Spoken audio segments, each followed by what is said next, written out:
ഉപരാഷ്ട്രപതി തെരഞ്ഞെടുപ്പിനുള്ള വോട്ടെടുപ്പ് ആരംഭിച്ചു. ഇന്ന് വൈകുന്നേരം 5 മണി വരെയാണ് വോട്ടെടുപ്പ്. 6 മണിക്ക് വോട്ടെണ്ണൽ തുടങ്ങും. BJDയും BRSും അകാലിദളും വോട്ടെടുപ്പിൽ നിന്ന് വിട്ടുനിൽക്കും. ഇന്ത്യ സഖ്യം കരുത്ത് തെളിയിക്കുമെന്നും ഒരു വോട്ട് പോലും അസാധുവാകില്ലെന്നും കുടിക്കുന്നിൽ സുരേഷ് MP 24നോട്. ഇന്ത്യ സഖ്യത്തെ സംബന്ധിച്ചിടത്തോളം ഞങ്ങളുടെ പരമാവധി വോട്ടുകൾ പോൾ ചെയ്യിപ്പിക്കുക എന്നുള്ളതാണ്. ഞങ്ങളുടെ വോട്ടുകൾ പരമാവധി ചോർന്നു പോകാതെ ഇന്ത്യ സഖ്യത്തിന്റെ സ്ഥാനാർത്ഥിക്ക് തന്നെ ചെയ്യുന്നതിന് വേണ്ടിയുള്ള എല്ലാ മുന്നൊരുക്കങ്ങളും നടത്തിയിട്ടുണ്ട്. ഇന്ത്യ സഖ്യം ഓരോ ദിവസം കഴിയുന്തോറും അതിന്റെ ശക്തി വർദ്ധിപ്പിച്ചുകൊണ്ടിരിക്കുകയാണ്. അപ്പോൾ അത് തന്നെയാണ് ഞങ്ങളുടെ ഒരു ആവേശം. അത് തന്നെയാണ് ഞങ്ങൾക്കൊരു ആത്മവിശ്വാസം നൽകുന്നത്. ഇപ്പോഴൊരു ബൽറാം നെടുങ്ങാടി വിവരങ്ങളുമായി ഡൽഹിയിൽ നിന്ന് ചേരുകയാണ്. ബൽറാം, ശരിക്കും ഈ പഞ്ചാബിലെ പ്രളയമൊക്കെ തന്നെ ചില അസ്വസ്ഥത ഭരണപക്ഷത്തിന് ഉണ്ടാക്കുന്നുണ്ട്. അതുകൊണ്ട് പ്രയോജനമൊന്നും ഉണ്ടാകുമെന്ന് തോന്നുന്നില്ല. പറയൂ. Good morning. Good morning SKN.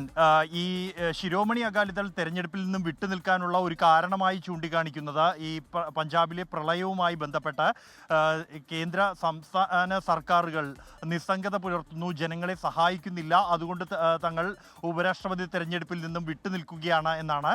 ശിരോമണി അകാലിദളിന് നിലവിൽ ഇപ്പോൾ ഒറ്റ MP, ലോക്സഭയിൽ ഒരു MP ഹർസിമ്രത് കൗർ മാത്രമാണ് ഉള്ളത്. എന്തായാലും അത് തിരഞ്ഞെടുപ്പിനെ ബാധിക്കില്ല എന്ന് ഏതാണ്ട് ഉറപ്പാണ്. കാരണം ഈ ലോക്സഭയിലെയും രാജ്യസഭയിലെയും MP-മാർ ഉൾപ്പെട്ട ഈ ഇലക്ടോറൽ കോളേജിൽ കൃത്യമായ ഭൂരിപക്ഷം നിലവിൽ NDAക്ക് ഉണ്ട്. നിലവിലിപ്പോൾ ഈ നിലവിലെ ലഭ്യമായ വിവരങ്ങൾ അനുസരിച്ച് ഏതാണ്ട് 769 പേരായിരിക്കും വോട്ട് രേഖപ്പെടുത്തുക. അതിൽ 427 വോട്ടുകൾ തങ്ങൾക്ക് അനുകൂലമാണ് എന്ന അവകാശവാദം ഇതിനകം തന്നെ BJP നേതാക്കൾ ഉന്നയിച്ചു കഴിഞ്ഞിട്ടുണ്ട്. ഈ 386 വോട്ടുകൾ ലഭിച്ചു കഴിഞ്ഞാൽ തന്നെ സ്ഥാനാർത്ഥിയെ തിരഞ്ഞെടുക്കപ്പെടും എന്നുള്ളത് ഉറപ്പാണ്. 50% വോട്ടുകൾക്ക് മുകളിൽ ലഭിച്ചു കഴിഞ്ഞാൽ തിരഞ്ഞെടുക്കപ്പെടും എന്നുള്ളതാണ് ഉപരാഷ്ട്രപതി തെരഞ്ഞെടുപ്പിൽ സ്വീകരിച്ചു വരുന്ന ചട്ടം. അതുകൊണ്ട് തന്നെ വിജയം NDAക്ക് ഏതാണ്ട് ഉറപ്പാണെങ്കിൽ പോലും ഇത് ഒരു രാഷ്ട്രീയമായ പ്രത്യയശാസ്ത്ര പോരാട്ടം എന്നാണ് പ്രതിപക്ഷം വിശേഷിപ്പിക്കുന്നത്. അതുകൊണ്ട് തന്നെ പ്രതിപക്ഷത്തിൻ്റെ മുഴുവൻ വോട്ടുകളും പോൾ ചെയ്യപ്പെടുക, അതിനപ്പുറത്തേക്ക് YSR കോൺഗ്രസോ TDP അടക്കമുള്ള ആന്ധ്രയിൽ നിന്നുള്ള തെലങ്കാനയിൽ നിന്നുള്ള ഏതെങ്കിലും പാർട്ടികളുടെ വോട്ടുകൾ കൂടി കൂടുതലായി നേടിയെടുക്കാൻ കഴിയുമെന്ന ഒരു പ്രതീക്ഷയും ഉണ്ട്. അത്തരത്തിൽ ഒരു വോട്ട് നേടാൻ കഴിഞ്ഞാൽ അതൊരു വലിയ രാഷ്ട്രീയ വിജയമായി തന്നെ വ്യാഖ്യാനിക്കാൻ കഴിയും.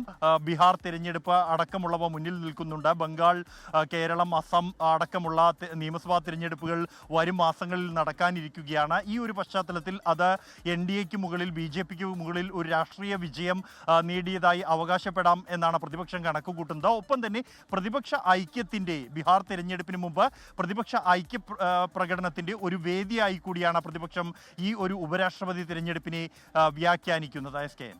ഓക്കെ, ബൽറാം നെടുങ്ങാടിയാണ് വിവരങ്ങൾ നൽകിയത്. ലോകത്തെവിടെയായാലും ഏത് സമയത്തും 24 വാർത്തകളും ഓഗ്മെന്റഡ് റിയാലിറ്റി പാക്കേജുകളും എക്സ്പ്ലെയിനറുകളും വിശദമായി കാണാൻ ഞങ്ങളുടെ YouTube ചാനൽ നിങ്ങൾക്ക് സബ്സ്ക്രൈബ് ചെയ്യാം.